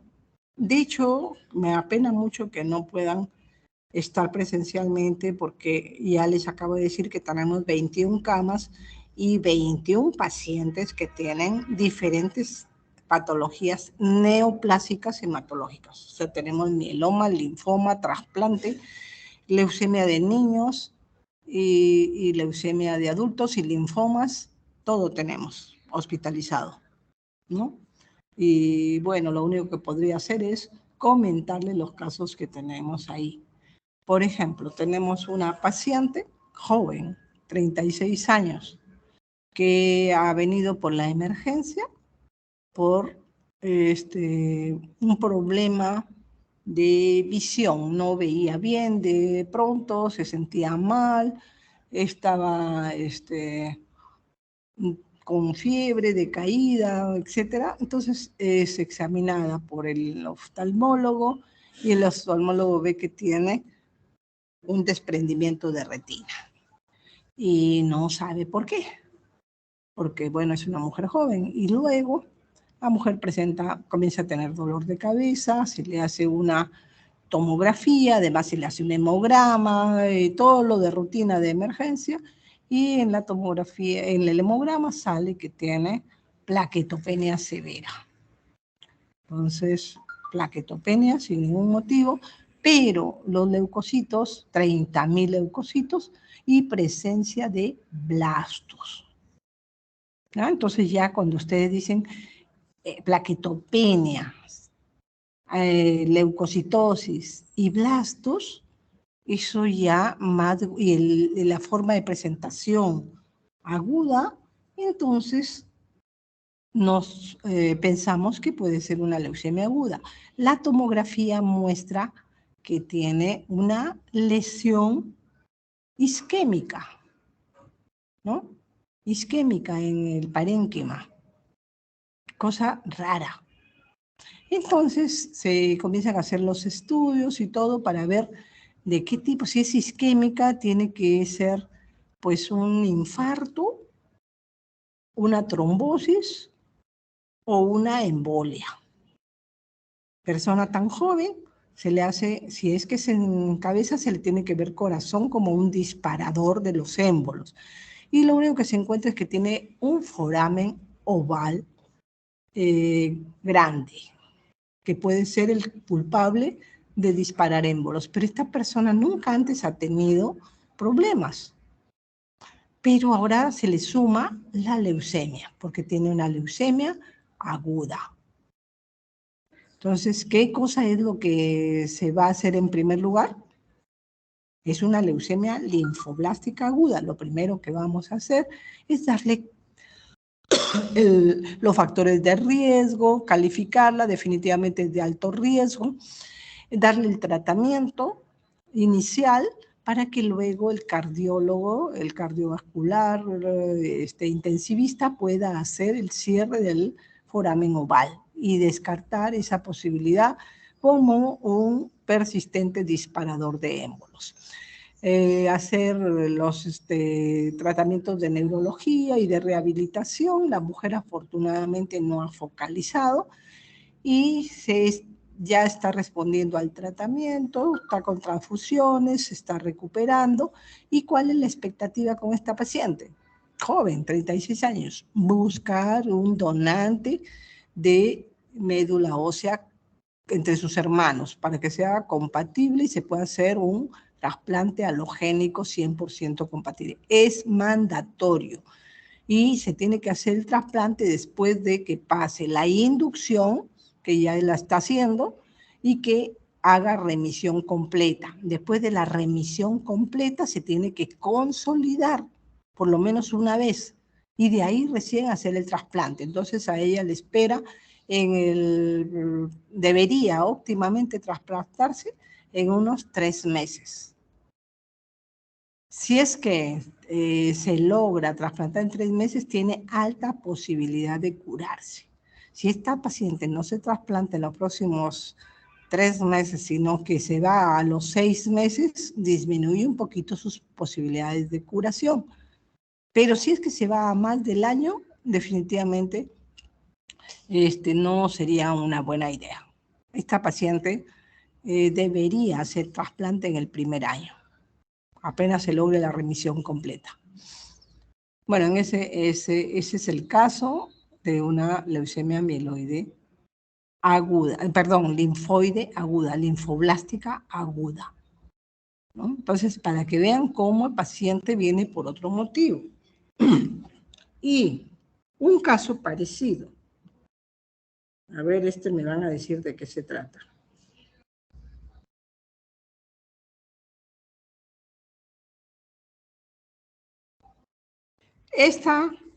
Este es, a ver, un caso reciente también.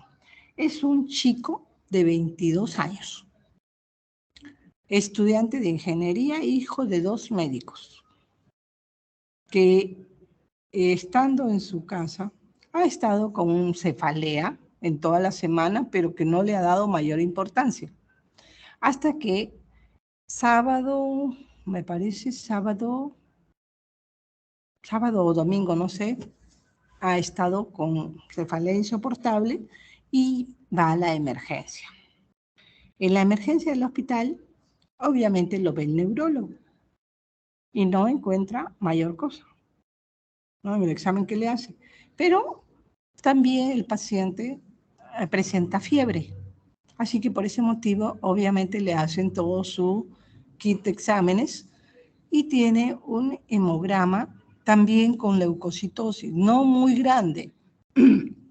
Tiene como 30.000, 40.000 leucocitos, la hemoglobina la tiene en 12, las plaquetas son normales. O sea, plaquetas normales, hemoglobina en 12 y tiene los leucocitos entre 30 y 40.000. Cefalea intensa, no tiene otra cosa el chico. Entonces se revisa la lámina. ¿Qué esperaríamos encontrar?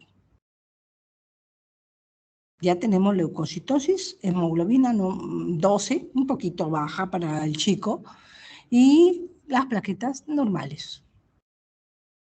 Bueno, como no lo van a adivinar, el chico se le hace su revisión de la lámina periférica y se encuentra que tiene blastos. Y también tiene formas jóvenes, tiene metamielocitos, promielocitos, tiene varias formas jóvenes, pero tiene blastos. Y tiene blastos como 20 o 25%. Si en sangre periférica ya tiene más de 20%, eso es una leucemia aguda. Ahora, ¿de qué tipo? El hecho de que tenga mielocitos, metamielocitos y otros, pues te dice que lo más probable es que el estirpe sea mieloide. 22 años no es lo más común que tenga leucemia mieloide aguda. Y si es una leucemia mieloide aguda, de nuevo, no se dice fase blástica, solo cuando es una leucemia mieloide secundaria a una LMC, se puede decir que está en la fase blástica, o es una LMC en fase blástica. ¿Ya, Joaquín?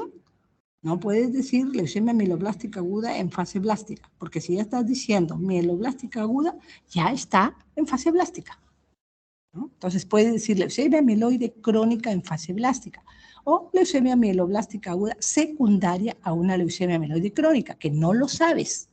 No lo vas a saber hasta que le hagas el estudio genético y te salga cromosoma Filadelfia 210.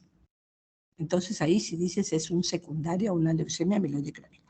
Bueno, efectivamente el chico tiene una leucemia mieloblástica aguda. Es una presentación inusual, por lo tanto, debe tener una citogenética terrible.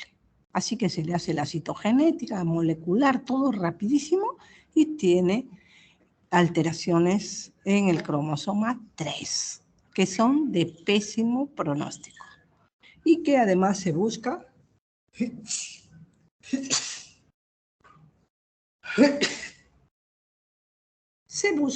si tiene otras alteraciones y de hecho tiene otras alteraciones características del 30% de las leucemias mieloblásticas agudas, ¿no? Entonces, se le hace su quimioterapia de inducción. El paciente, el doctor, su papá, dice que él tiene seguro oncológico y que se va a ir a la clínica y se va a una clínica privada de primera categoría donde exactamente le hacen lo mismo, ¿no? Que lo mismo prácticamente que que se piensa porque no hay otra cosa. Así que se le da el esquema de quimioterapia que ustedes ya saben, 7×3. El paciente termina su inducción con una remisión parcial, ¿no? Una respuesta buena, pero parcial. No es una remisión completa. Entonces, debe rápidamente buscarse un donante. El hermano que tiene, solo tiene un hermano, no es compatible más que al 50%. Entonces, el planteamiento es un trasplante haplo, 50%, que igual sería del papá o de la mamá, pero el hermano es más joven, así que es mejor candidato. Así que se le tiene que hacer un trasplante lo más rápido posible. Pero el pronóstico es muy, muy malo. Así, recontra malo. ¿Se dan cuenta cómo desde antes de que se inicie todo tratamiento ya se sabía de que el paciente iba a ir mal solamente por la presentación? Una mieloblástica que se presente con plaquetas normales, es raro, es rarísimo. Y que la hemoglobina no le haya bajado, es rarísimo. Solamente si viniera de una mielodisplasia, no sería raro. Pero, en fin, lo cierto es que este paciente tiene, a ver, si nos hablamos de estadística, 30% de posibilidades de responder, 70% de fracasar y obviamente morirse. Como comprenderán, es sumamente triste, ¿no?, lo que sucede.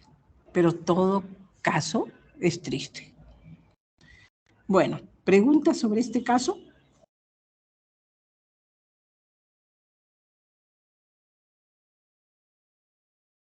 Ya, chicos, nos queda pendiente todo lo que es linfomas. Realmente es parecido, pero a veces pienso que es hasta más complicado en cuanto a la clasificación, pero menos complicado en cuanto a los resultados. Los linfomas son menos agresivos que los leucemias. Más complicados en el sentido de que son muchos subtipos histológicos, porque son a nivel de todo el cuerpo. Ya, coordinamos delegada para la siguiente clase. Y terminamos acá. ¿Está bien? Buenos días entonces.